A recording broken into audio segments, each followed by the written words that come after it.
Main benefits of investing in SIFs: higher return potential. As SIFs use advanced asset allocation and flexible strategies such as long-term equity, short-term equity, and sector rotation, which can outperform conventional mutual funds in dynamic markets. Second benefit is an enhanced flexibility. Investors can choose from open-ended, closed-ended, or interval funds and access a wide range of asset classes, including equities, debt, real estate, private equity, and emerging sectors. Third benefit is greater diversification. SIFs allow investments across multiple sectors and asset types, helping reduce risk and increase portfolio stability. Fourth benefit will be professional management.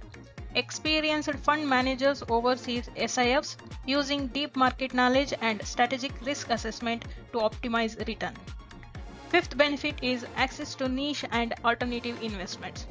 It provides entry into sectors and strategies typically which is unavailable in traditional mutual funds such as technology startups, green energy, and structured products.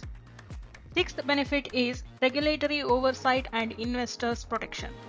SIFs are regulated by SEBI, ensuring transparency, risk controls, and compliances, which helps to protect investors. Next, about liquidity options. Closed-ended SIFs are required to be listed on stock exchanges, offering additional liquidity avenues despite longer redemption periods compared to mutual funds.